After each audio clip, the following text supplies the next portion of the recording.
Yo, yo, yo. Hey, guys, welcome back to another amazing edition of the Best Practices Show podcast. Does your dental practice struggle with AR, accounts receivable? How to do it effectively, what to do, why to do it, and what are some of the best practices? Well, recently we did a webinar with one of our amazing coaches, Ariel Juday, and it was called Cash Flow Kings and Queens, the Dentist's Guide to Mastering Accounts Receivable.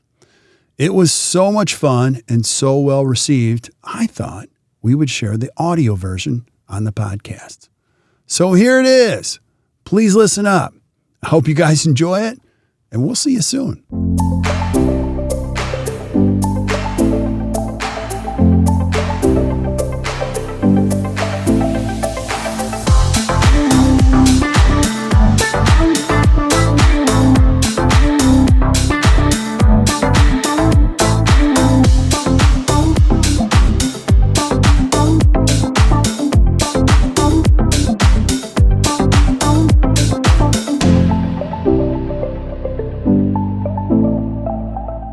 Thank you guys for being on. Today's going to be an amazing webinar and part of our regular series of bringing great information to all of you. We love doing this, and you're going to see we have an amazing coach who's going to be the lead on this, Ariel Juday. And a lot of great questions have already surfaced around AR. So I'm going to let you control the slides today. How's that sound?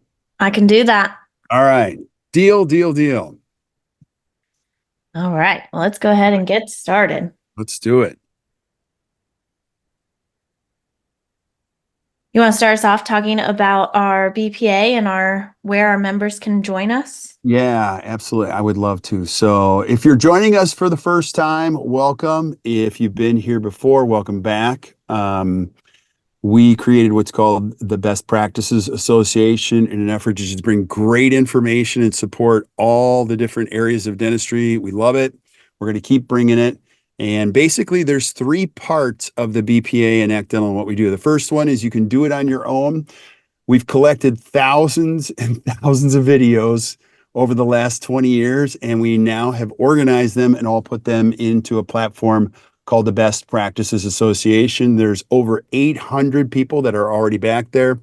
And we just encourage you to join us, and you can study at your own. You're going to see this webinar and a lot of the resources that we've illustrated in previous webinars and tools that we have. We put it all back there so that you can look at it on your phone. You can share it with your team. It's awesome. We encourage you to join us. So that's the first thing. The second thing we do is you can do it in a group. So you can do it on your own, or you can do it in a group. And we have the To the Top Study Club, which you hear about us talking about it all the time. It's one of our favorite things that we do. And the goal was just to create a study club of people committed to creating a better practice and better life. It was originally called Inner Circle. It grew like crazy. We changed the name to the Top Study Club.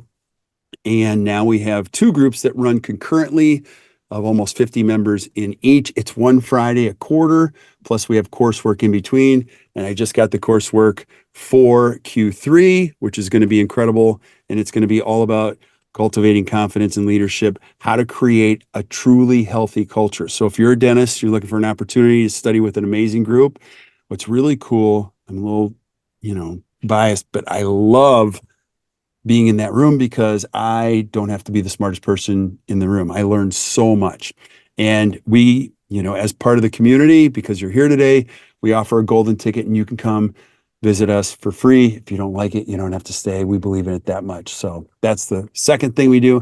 And the third thing we do ultimately, which is our bread and butter, and that's where most of you know us from, is our pro coaching program. It's one-on-one where you get an expert lead coach like Ariel, who guides you through a process of helping you achieve these goals.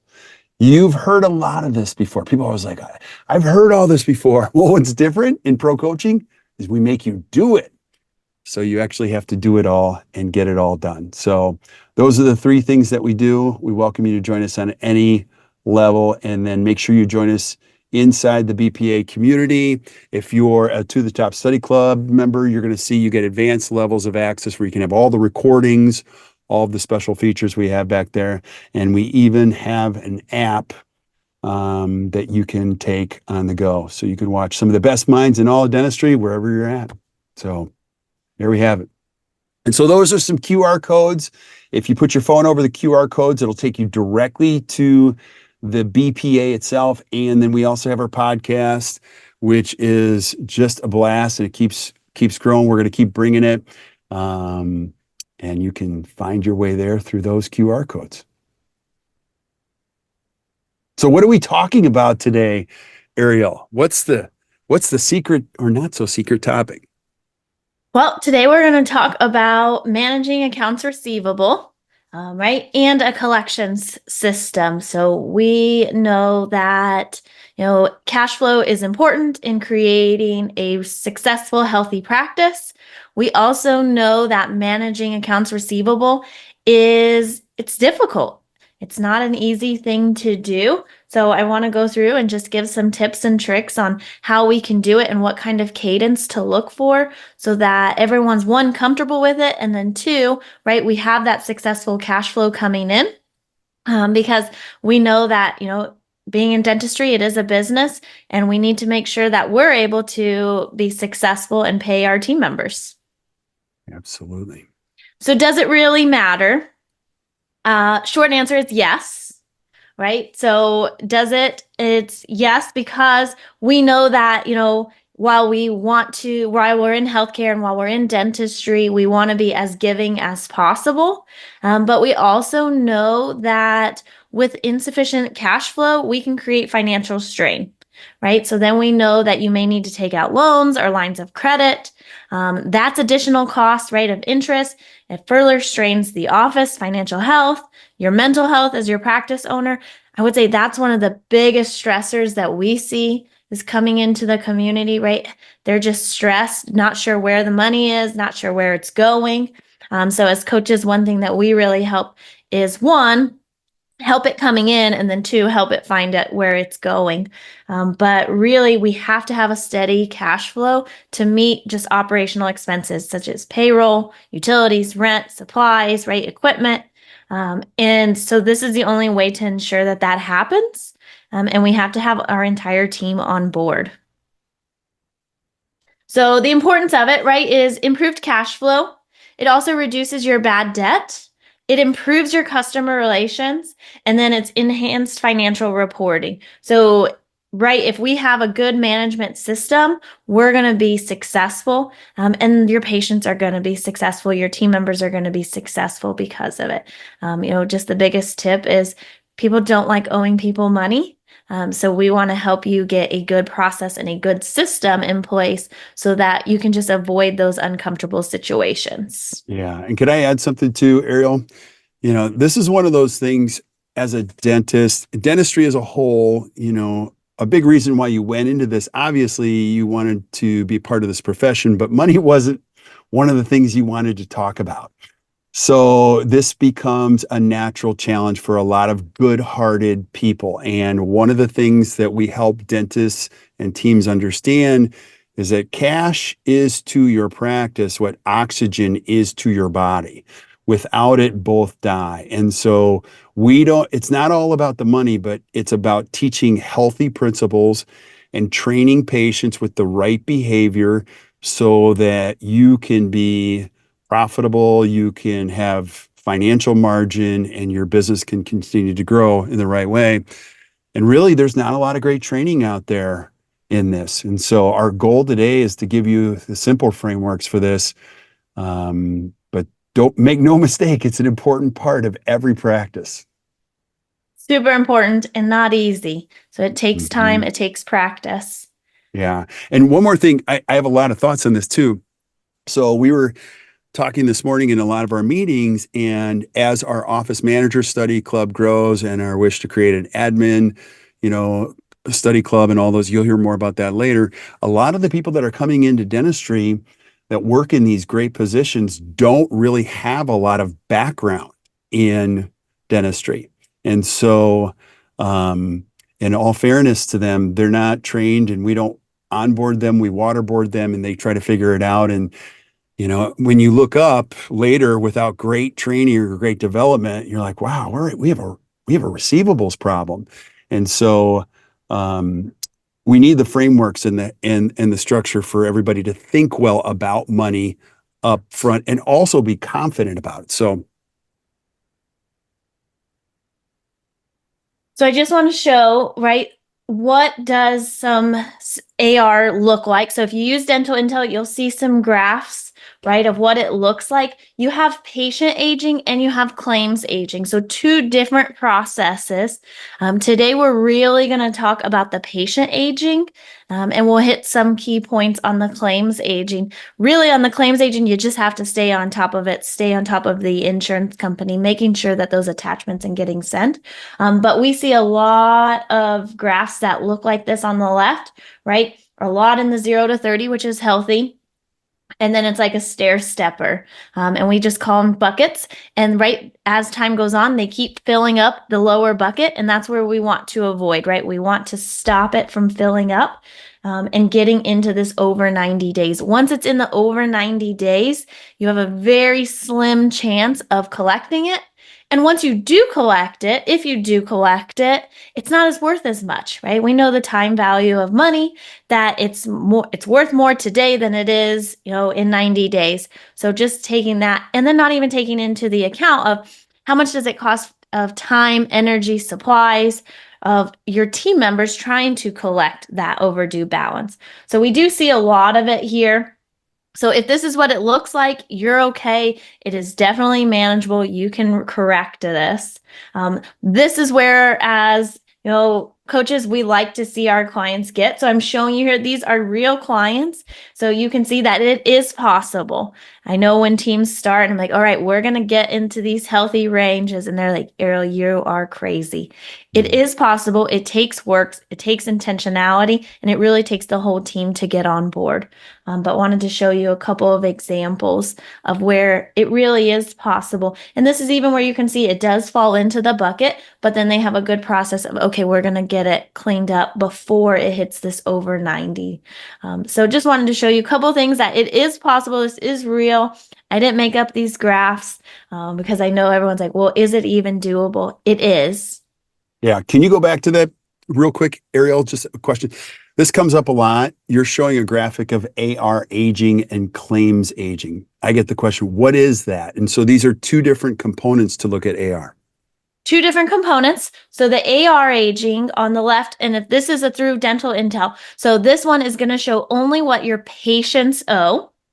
And on the right is the claim. So any outstanding insurance claims. One other note is if you're running the report yourself, most practice management softwares include patient credits. So you may say, hey, my aging, I ran the report. It's not that bad. Ariel, we're in a healthy range. We're in the percentages that you say. Double check that you're running the reports without the credits, right? Because while, yes, credits are a whole nother thing, but they're being subtracted from your total amounts, which is giving you just an inflated number. So Dental Intel already takes out the patient credits. So that's where you may say, hey, I ran this report in my software, but Dental Intel or another analytics software is showing me something different. It's because they pull out those credits already. Thank you. So what is it, right? So what is accounts receivable? Accounts receivable is the total amount owed to the practice, consisted of amounts by the patient and insurance. So it's everything that needs to be paid. It's work that you've already done and you deserve to be paid for it. And then it's often divided, as we talked about, right, into the patient aging and into the insurance aging so that it's more manageable. And you kind of know, okay, which process am I going after the insurance, and getting their payment, or am I, working with the patients to create an agreement to help them get caught up? So we'll go through and we have, some resources that help guide you through this. If you don't have, a system laid out, we want you to create a system. That's the best way, because what happens is teams will say, Oh, yeah, we do it when we have time. Or, yeah, I run this statement here. Or, yeah, I reach out to insurance here. You really need a consistent process and schedule in order to be successful and to really get to the healthy amounts. So, when you're evaluating, am I even in a healthy spot or am I not in a healthy spot? Is it working for me? So, just run the reports, look into your software. What is the total outstanding AR? And how does it compare to your monthly net collections? So, we recommend 1-to-1. So, no more than 1 month's net collections should be outstanding in your AR. And then start looking, okay, how much is in each category? Because that's important as well. If you have most of it in your current, right? If you're under 30 days, you're good, right? It's probably out to insurance. We're expecting a payment to come through. But then how much is in that 60 and 90? And then you'll see even some teams like, I have some over a year or 2 years. And that can become dangerous, especially if it's insurance, right? Because there's timely filing limits. They've even limited that and lowered those limits. So really make sure, are you in control of the payments or are your accounts controlling you? And then do I have a system for it, right? Are we saying, oh yeah, when they have time, or yeah, Susie comes in and does it for us, once a month. When and how are we following up? And ask your team members too of what is your process? What is your schedule? Because if I just go in and look at an entire report, that's overwhelming, right? I need to break it up into manageable chunks so that I can really feel like I'm being successful. And then do you have financial agreements? Is there a policy for patients? If yes, then is it working, right? If you're like, yep, I have it in place, and you have a bunch in your AR, and then you're looking and you're like, okay, well, it's not working because my payments aren't still coming in, right? What is that cash flow? What are the AR days? So the AR days is how long it takes from the time you produce to the time you collect that account in full. We see a lot of teams that are over that 30-day mark. And we always recommend get it under 30 because easiest way to think about it is bills are paid typically every 30 days. Right. So you want to have that cash flow coming in to be able to support those payments. Or once again, right as we said, you may be taking out a loan or a line of credit. And we know that that can just cause a lot of unnecessary stress. So I want to give you a couple healthy AR goals, and I already showed you in a couple of graphs. It is possible, and if you're not there yet, it is okay, right? A lot of teams do not start there, especially when you are, coming into a practice and you've purchased, or you just are cleaning things up, right? So we know that this is not something that we just start with, but it should be your goal, right? You want 5% over 90 days. You want less than 5%. 61 to 90, 10%, 31 to 60, 20%, and then your current 65% or more. So I know this seems lofty, but I promise it's doable. Like I said, it really takes a specific schedule, and we're going to go through and how to get to these numbers. So what is current? 0 to 30 days, right? So 0 is the day that you are producing it, the patient is sitting in your chair, and then 30 days, right, is the time that from they've left the office.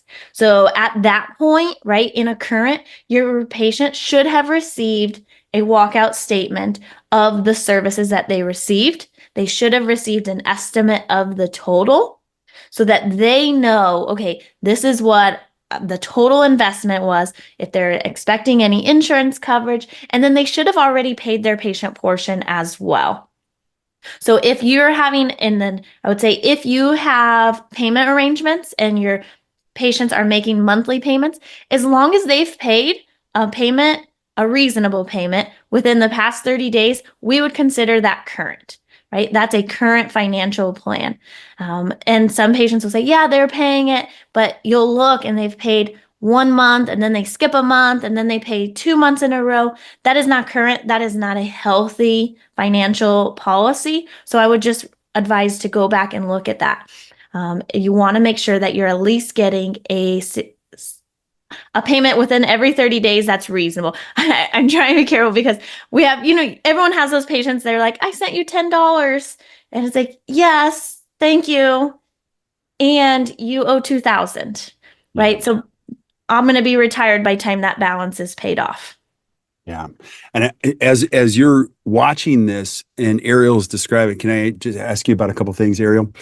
This is not limited to this. So, when you look at the framework of what Ariel's going to present, that's kind of like the 1.0. And then when you get good at it, you can go to 2.0, which is moving more to negative AR in some cases with some patients. And in previous webinars, you've heard us talk about asking patients for a reservation fee in advance and then paying the balance at the prep or the first appointment, which becomes ideal. And it really is the mindset of the person who's talking about money. Can you just speak to that just for a second? And then I've got a follow-up question after you talk about that. Yeah, we have a lot of teams that, they've built the relationship with their patients. They've really trained them on, this is our expectations. This is the policy that they're either paying at the time of scheduling, right? They're prepaying before their appointment. They're paying when they come in. A lot of the teams that are out of network with insurances, they have decided not to take an assignment of benefit and they've collected 100% at the time of service. So for them, right, they have really healthy, everything is current because everything's taken care of day of service or before. Now, there are some things, right, of if you pay before and you're like, hey, I'm in that negative, that's okay because patients have credits. Now you just have to make sure that you're managing those credits. But as long as patients are scheduled and they're coming in, absolutely. Because one, we know that when patients have already made a financial investment, they're more likely to show up for that appointment. Yeah, 100%. And then you were talking about this when you were talking about 0 to 30 and sometimes payment arrangements. This is my belief, and we've talked about this before, but I believe that there's no relationship between payment and appointment. And I think that's a really important. There's no relationship between a patient's payment and appointment. Those are two separate responsibilities that you have to discuss. And a challenge with a lot of people in dentistry previous to this, or that's the way we always did it, is we had 4 appointments, so we just broke it up into four payments, and there's a problem with that. Would you agree or disagree? 100%, because as soon as they can't make that payment, they're not coming in for that appointment. And now their treatment is thrown off, right? Now their financial arrangement is thrown off. So you really do have to separate it as this is the investment for your health. And I always recommend, if you are going to do some sort of payment plan, to make sure, do it prior to treatment, right? So that way they can just really focus on getting the treatment and doing what they need instead of having to worry about the finances, especially when they're halfway through treatment and something happens, right? We all have unexpected things that happen at home with our kids, right? At work. Things happen and you don't want them to have to now put their health aside. So I don't recommend, being a bank. And if they want to pay you, 2 months and then on the third month come in for their treatment, go for it, right? I mean, work with them, and help them, but just don't fall for the, oh, I'm going to save for it and then I'll come in when I can. Okay, can I throw a third one at you? These are all situations that happen. So let's say you're watching this webinar with Ariel, and I'm an admin team member. I'm all in, but I'm walking into a practice where a lot of people have balances, and the doctor completely lets them not pay. Like, you've got bad behaviors that are in the mix with my AR. So give me a short-term treatment plan with these people that have balances. Well, I think short term is just having the conversation, right? And I understand that a lot of doctors, right, they're like, well, they're my friend and they don't have to pay. You're, as an admin team member, you have the responsibility to protect the doctor and protect that business and just have the conversation with the payment. Miss Smith, Doctor, he's responsible for taking care of your health, and I'm responsible for helping you make that investment, right? So just have the conversation with him like, I understand, and I'm going to go ahead. Let's take care of this. I don't want you to owe any money, right? And just be honest with the patients. Like, I understand, I get it. And honestly, if it becomes a real big problem, because sometimes you need the doctor to have your back, sit them down and have a conversation and say, hey, you know what? I know that you don't like talking finances, and I know it puts you in an uncomfortable position. How about this? How about you just take care of the dental work and let me take care of the finances, and we'll be a great team, right? And just let them know, like, I have your back. I can take care of it. And when you have these conversations, you make it really hard for me. So let me just take care of it. I'll leave the dental work to you. You leave the finances to me. And it really does work because then they know, okay, you know what? She's got it. Right. Yeah. And be respectful about it because it does come from a good place. And sometimes we just have to ask them, why are we not collecting? Why do you want to give this? Right. Like, and they're not going to have a good reason, right? Oh, they're my friend. Well, guess what? Friends don't owe friends money. So I'm going to go ahead and help you continue that friendship by clearing up this balance. Yeah. And a lot of patients, if they already have balances, let's just say, let's get you caught up. Hey, I noticed this is on here. Let's go ahead and just get you caught up, take care of it. And then moving forward, we can go ahead and schedule any appointments that may come up and that you need. Yeah. And one more thing, only because, I get a chance to work with Ariel all the time. And in the time that she's been with us, she teaches us so much stuff. Like I could go through a long list of Arielisms. And one of them is, I love how you do the morning huddle, piggybacking on this concept when patients come in, because the best time to collect money from a patient or have that conversation is when they're in your office, not on the phone. And so there are, in these circumstances, going to be patients that owe you money, that have appointments scheduled for that day. Can you talk about what do I do, Ariel? I got 3 people coming in today that owe us money. What do I do? 100%.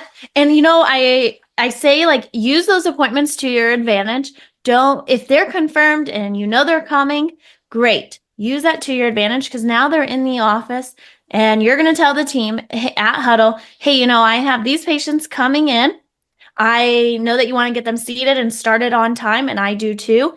And they need to talk to me before they can be seated in that chair, right? So as soon as that patient comes in, they're sitting with you. You're saying, hey, okay, there's a balance on the account. We talked about this. Let's go ahead and get it taken care of.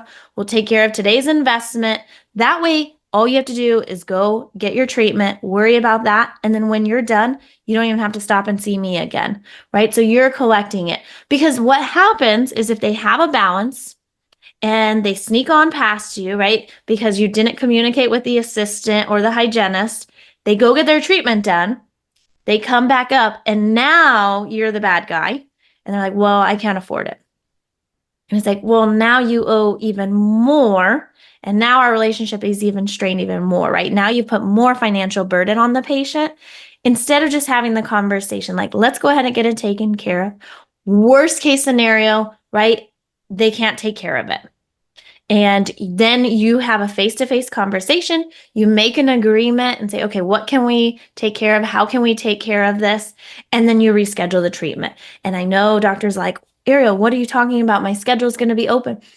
You would have been doing the treatment for free. So it's better to have the conversation ahead of time and no hard feelings between you or the patient, right? It's not uncomfortable. It's not awkward because you're just having a conversation.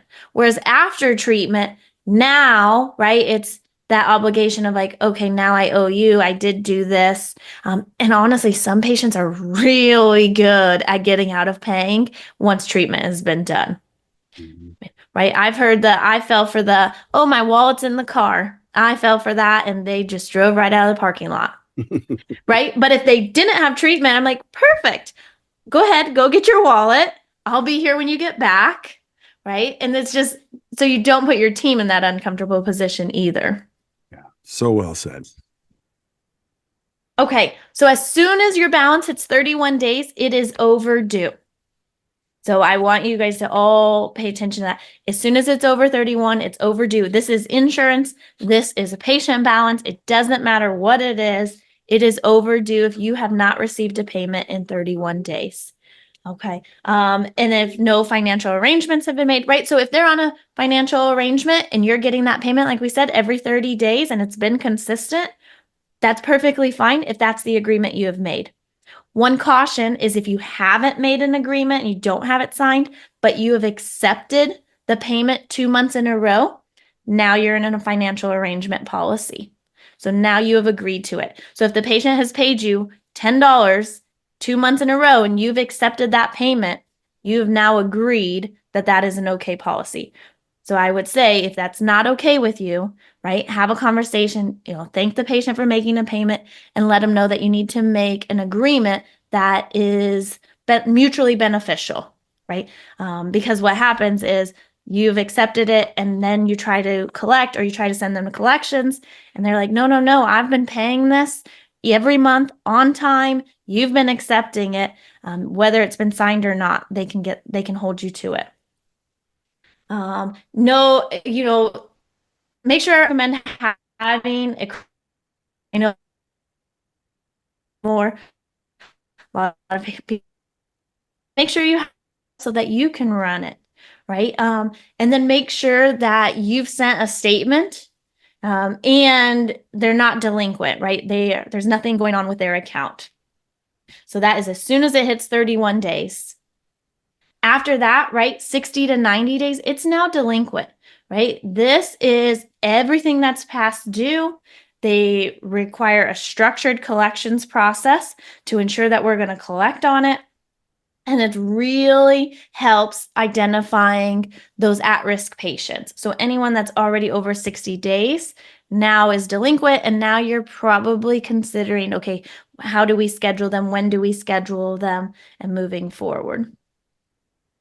And then I was like, I thought I had anything over 90 days, right? As we said, we need to go ahead and take care of that. We don't anything over that, it shouldn't even be taken care. It should be taken care of. So once again, here are your healthy goals, right? We want 5% or less over 90 days. Everything in between, right, is just making sure that they don't fall over. And we're going to go through now. What do you do? What is the schedule? Because I've seen it happen, right? They're working so hard to clean up all of their 90 days. And then the month turns and now that bucket just dumps right back in. Their 90 is back up and they're like, ah. So we want to get you on a schedule that you're not always feeling like you're playing catch up. It's like those, videos that you see where they're like with the buckets in the water and it's raining and they're trying to. That's how your team members feel when it's just every month, it's just rolling over. So we want to make sure we're taking care of it from the beginning. So I was like, I don't know what happened to our slides, but I'll go ahead and show you. So how to get there, right? So day one, attempt to collect it at the time of service, right? Make a billing statement as soon as the patient is leaving.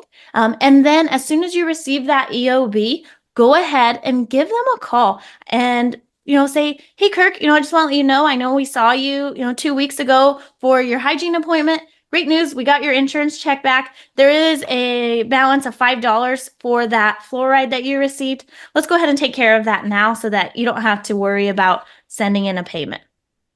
Most of the time, the patient will go ahead and take care of that. Oh, I don't have my card. Okay, is it okay if I go ahead and send you a text? Because a lot of teams have that text to pay. So yeah, let's go ahead, send that to me. I'll go ahead and take care of it. And then I always, unless they pay right there on the phone, then I will print and mail a statement right then and there, right? So they are receiving it on day one that now it's the balance, okay? After that, right, 30 days, you're sending a statement. So this is about 2 weeks, typically, since you've already talked to them and they've received a statement.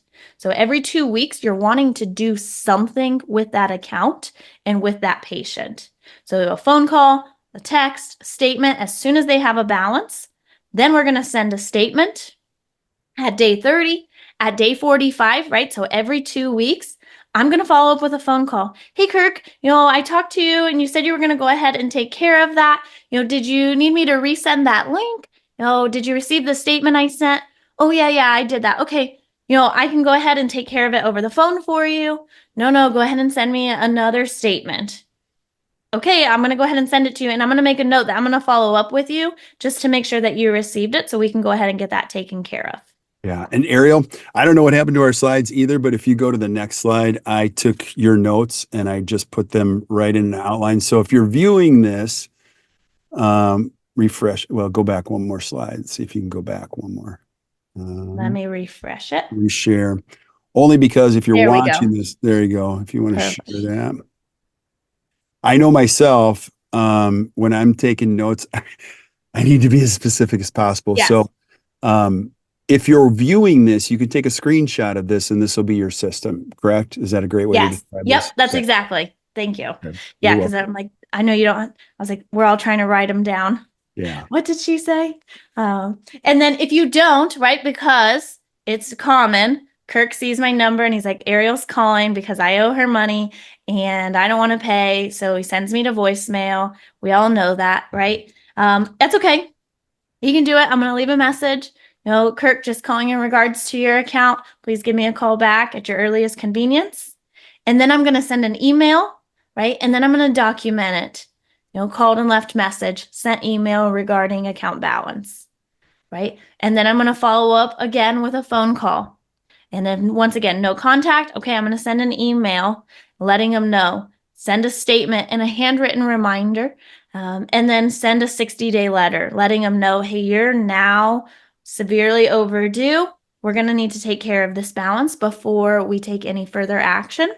One tip, and I know it sucks because we all want to make it easy, is if you handwrite their address, they are more likely to open it than if it looks like a statement, right? We all know what bills look like when they come in the mail, but if they see something handwritten, they're going to at least open it. And then I also recommend using colored envelopes because it catches their eye. Really? Yeah. Because it just doesn't look like a bill, right? And then they open it and they're like, ah, she got me. Yeah. And then at 90 days, right? Now you're talking with your doctor and you're saying, okay, I have sent them several statements. I've made several phone calls. I've sent emails. They're not taking care of this balance, right? And so talk to them and say, all right, this is at the point. Do I send them to collections? And some doctors will say yes, some will say no. I highly recommend, making sure that if you're gonna send them to collections, to make sure that it's a patient you're okay losing. Some doctors are saying, no, I want to keep it on. Okay, then you need to have a plan of how do we do this? Because, like I said, they're not your friend if they owe you money, especially if it's been 90 days and they're not having any sort of plan with you. They're not having any sort of communication, right? If they're communicating with you and you're talking to them like, yes, I understand, and I can make an arrangement, that's different than the patient who's sending you to voicemail. Yeah. Can I ask about that too? So, Ariel, I think you would agree with this. I think it's important to call it the reality of when you get to this bucket, you are officially at lose-lose. Everyone is losing. So I can already tell you the relationship is extremely strained. Nobody's loving the fact that they owe you money and the services have already been rendered. That's bad. So, and it's not the patient that let this happen. It's us that let it happen. So I think it's important to call that out. Number two is when you send someone to collections, any benefit of you getting that money back is not a benefit long-term to your practice because the exposure that potentially happens when a patient has to pay a bill or is forced to pay a bill, it becomes the perfect opportunity for them to go online and just complain about you. They're embarrassed about that, and it's a tough situation. So I don't ever, I get the question all the time, like, what's your favorite collections agency? I'd say none of them because there's no benefit of getting to that point. Wouldn't you agree? 100%, right? And because, like you said, right, it's now they're thinking about it. The relationship is strained, and you're gonna have to pay a fee on that collections agency. Now, I don't want it to just stay on your books, right, and stay on there. And I'm going to continue trying, and I'm going to send 800 statements to the patient who has not responded. And that's why we want to go through this process. So hopefully that you don't have to get here. Now, I will say there have been some patients that they have communicated with you, they know, right? And the doctor's like, hey, I just want to go ahead and send it. And that's totally up to you. At this point, either way, you're writing it off of your account. And you need to document that very clearly, right? Of this is the balance owed, whether it was sent to collections or it was just a bad debt write-off. It has to be paid in full before the patient can even come back, right? And be seen. So I would say the benefit is when you send them to collections, you typically dismiss the patient. So that way you are obligated for 30 days to see them as an emergency. But if they're still officially your patient, right, and they come in they're calling you, you're going to have to go ahead and take care of them, even if they have a balance.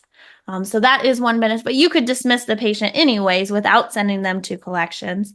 You just have to be very careful of who and when and how to dismiss patients because, like you said, you upset them and it goes through.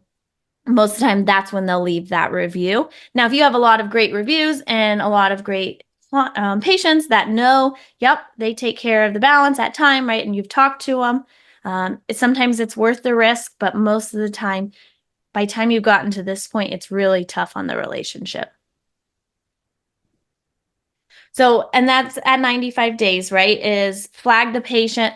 Ultimately, and I've seen this happen so many times, is they write off the balance and they make them inactive, but there's not enough red flags to show up. And then the patient gets back in the schedule. And as soon as they've already been seen again, now it's almost impossible to go back and collect that money, right? So make sure that you truly document it. All your team members know where to see, are they a bad debt write-off? And if they, let's say, because things happen, they get to this point, they do pay it in full, and now they're starting fresh with you, great. And let's not let it happen again, right? Now they're having to pay in full. They're having to pay at time of service. They're not doing financial arrangements. So just really, make sure that you have those conversations. And most of the time, that's what it comes down to is, hey, Yeah. Kirk, I really want you to be seen. I really want you to be taken care of by doctor, and we really have to just take care of this. How can we make this work? Yeah. And Ariel, Cassie has a question. Our new practice management software sends statements by text message. What are your thoughts on that? Say if they're responding to it, great, right? We're in a world of texting, and it makes it easy. A lot of time, those text statements, you can instantly pay and respond. I like it, because I've received 3 paper statements. And I'm like, okay, I have to go online and I have to put my credit card in and I have to do it. So if they're responding, now, if that's all you're doing and you're getting to the 60 days, right, into the 90 days, then it's not working. Right. So I would just evaluate if it's working, great. And if not, and you don't have another option, maybe you have to print and fold, and I know that's not an ideal use of anyone's time. But I would say use that, and worst case, follow it up with a phone call. Hey, you just received a text. I just wanted to make sure that you received it. Awesome. So really the next step, right, is just collecting at time of service is the best way to minimize it. Have good financial conversations at the time of treatment diagnosis. If I give you an estimate and I say this is, your investment that is going to be due when you come in for this appointment, then there's no surprises. The hard part about collecting at time of service is if you haven't been told ahead of time. Right. And I'm walking in there like, hey, Ariel, you're coming in for a crown. Yep, I know. Okay, your investment is $850. Oh, I didn't know that. Right. And that may or may not be doable for a patient at that time. Right. Whereas if I said, hey, Ariel, I know you're coming in today. Let's go ahead and take care of that investment that we discussed. Yep, I got it here. No worries. Right. It's an easier. And then they're like, oh, I didn't know that. Oh, well, remember when I talked to you last week and you signed this in treatment estimate and you said that you were going to pay it? Right. And now you can't argue with their own signature. Oh, yeah. Well, I did see that and I know I signed it, but you didn't tell me I had to pay today. Ariel, yes, I did. You know that I did. We talked about this. Remember you said you were going to put it on your credit card?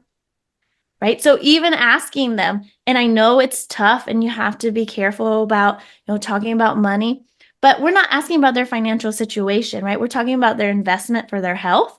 And, saying, looking at it, how do you plan on going ahead and taking care of this? Oh, I'll just use my debit card. Okay, no worries, right? I don't care, right? Or if they give you some kind of inclination like, oh, I can't really afford that, okay, is there anyone that you can ask? Is there a way that, you can get a personal loan? Maybe we can help you with care credit or outside financing, right? But I'm having those conversations at the time of presenting the investment and not after they've had the treatment. Because what happens is they've had the treatment and now, right, they're up to check out and they're like, oh, I can't afford it. Credit cards declined. Okay, let's go ahead and sign you up for care credit. Declined, right? Now it's a really uncomfortable position because nobody likes that feeling. Even when you have money in your account and that card gets declined, you're like, whoa, hold on, right? It just instantly is that awkward. So you don't want to do that. As we said, right, consistent management of this is key. Every 2 weeks, your team members should be doing something on this account. Ariel, am I not just hounding them? Am I not doing too much? You will stop calling them. You will stop emailing them, stop texting them as soon as that balance is paid. So if they're like, you're hounding me, I'm just trying to help us get caught up, right? I want to make sure that we get this account clean because what happens if they have an emergency? Now they owe you money. They don't want to call you. They don't want to get it taken care of because they owe you money. So if it's like, hey, we got this taken care of, if anything happens and comes up, then we'll deal with it then, right? I just don't want to be the limiting factor to why patients can't get their health taken care of. Yeah. Document all of your engagements and all of your engagement attempts. So if I've called them 7 times, I should have documentation that I've called 7 times, right? Just so that if anything comes back, you didn't give them enough chance, you didn't try. Yes, I did. I called you on this date. I called this phone number. I spoke to this person, right? And you don't want to fall into any HIPAA violations, but if somebody answered and said that you weren't there that day, I called and Kirk said that Susan was unavailable. Yeah.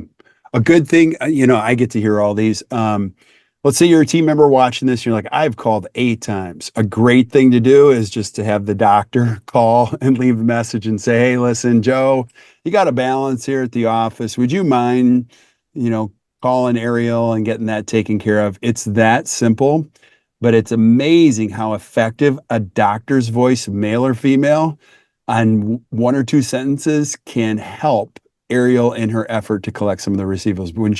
Would you agree with that? Or 100%, right? Because they've already yeah, heard my voice. They've already right, maybe listened to my voicemail, right? right, But it just having a different voice, a different perspective, mix up those voicemails as well. You don't want to say the same thing every right. time because they know it's coming, especially when they read the transcript, Yeah, right? But if they're reading it and there's like, oh, the doctor's calling. yeah. And if you don't like leaving voicemails, and I know a lot of younger doctors like to text, you can still text the patient and say, hey, this is Dr. Joe. I just want to let you know there is a balance at the office. Would you mind calling Ariel today and getting that taken care of? Thanks. Let me know if you have any questions. It's a very light way to say, hey, let's get on the same page.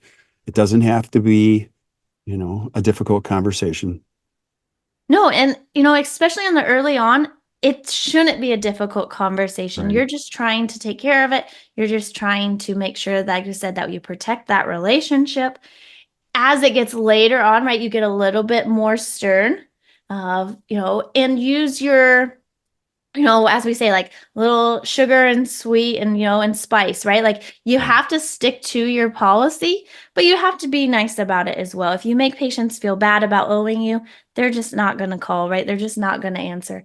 But if they really feel like you're just trying to work with them, you're trying to get it taken care of, like I said, friends don't owe friends money, and Right. I'm going to pay the people that I like. Right. I'm like, she didn't make me feel bad about owing this. She really wanted to work with me. She said, hey, I understand you get paid next week. Let me just give you a call next week. We can take it care of. Right.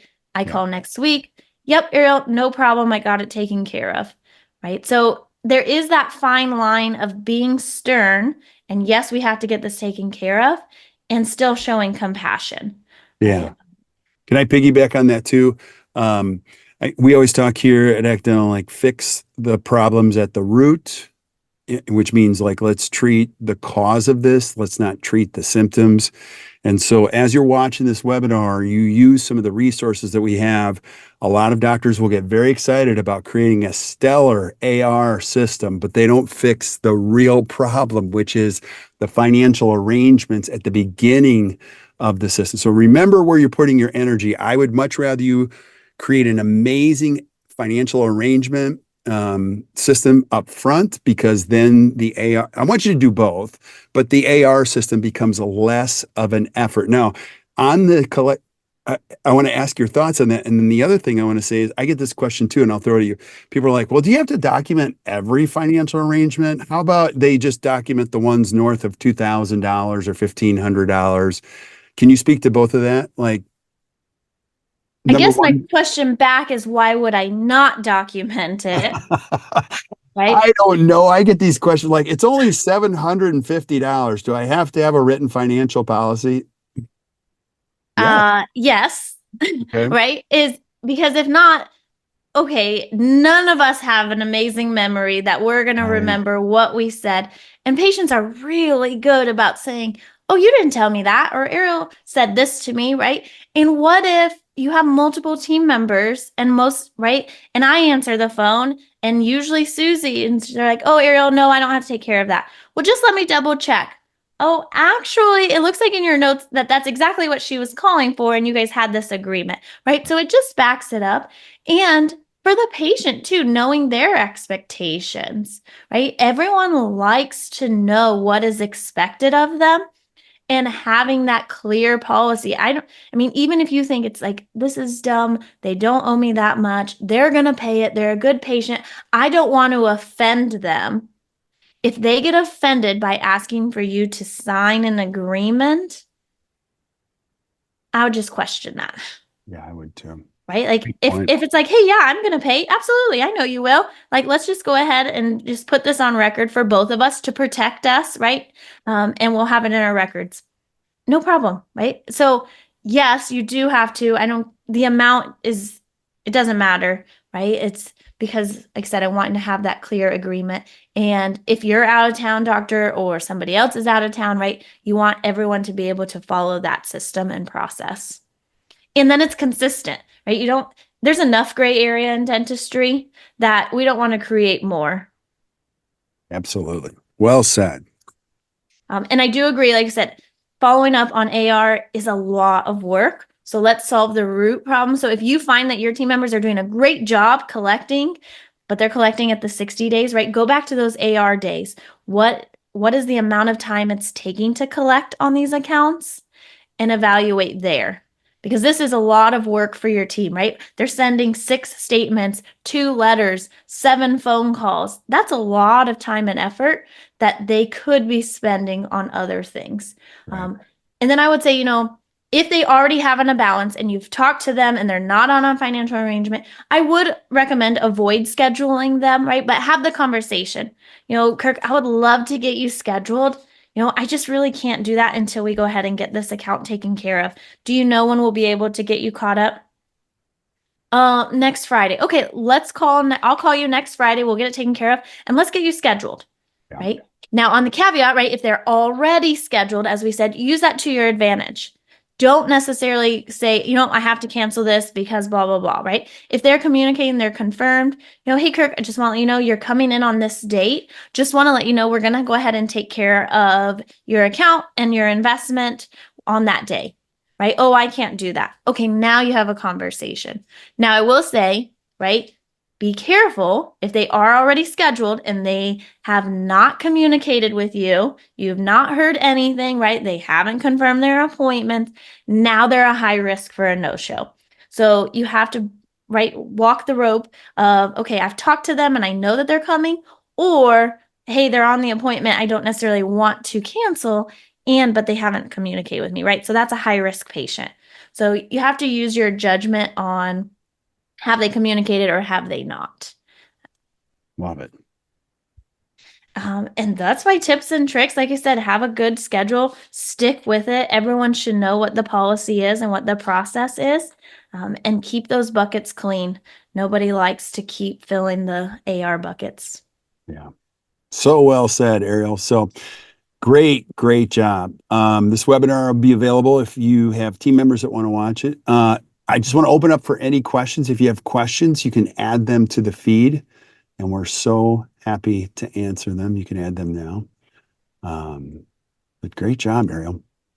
I think it's important. We do have some downloads that are available back in the BPA resources if you're looking at how to develop all of this. We gave you the framework and the game plan, but if you need detailed information, feel free to reach out to us. We have all of that. We can help you with the letters. We can help you with how to develop a great financial arrangement system. And you can contact us. The best way to do it is just email Gina, Gina, at actdental.com. We can help you every step of the way. And you can also find those resources back in the BPA, and you can follow the QR code to do that. So awesome. Any last thoughts other than your final thoughts? So you had final thoughts. Now you have last thoughts. Last final thoughts. Yes. Is just start, right? A lot of it, I showed those buckets and they're gonna be like, that's overwhelming. Just start with the framework, just start doing it, get it cleaned up, get the process, and take it one day at a time. It's overwhelming when you look at the entire report. And good team member who wants to do it. There are some that love this, use their skill set and just encourage and know that it's going to take a little bit of time to get there. Yeah. And as a dentist, you might be thinking, well, I have a team member who's not that confident. It's amazing if you follow Ariel's framework here and they have one success in just one day. They'll come back and go, that's crazy. She paid. And you can go, great job. I say it all the time, but it's true. You know how you build an amazing practice? It's just one patient at a time. One day at a time. So as you go down the road of AR or collections, sometimes it just celebrate those successes. You don't have to do it for every patient every day, but if day one, you get one person to pay, it feeds their willingness and their confidence, and they already have experience that they've done it before, and you can build on that. And what an amazing opportunity that is for you, the practice, and your team members. So good stuff. Awesome. Well, thank you guys. I don't think we have any questions today. Ariel, awesome job as always. So thank you so much for presenting today. And thank you guys for attending today. Keep sending us suggestions for things that you want to see. We're lining up a whole incredible curriculum for the fall. Most of it's already been outlined, and keep showing up. So until we see you guys next time, hope you guys have a great day. Thank you so much, everybody. Thank you.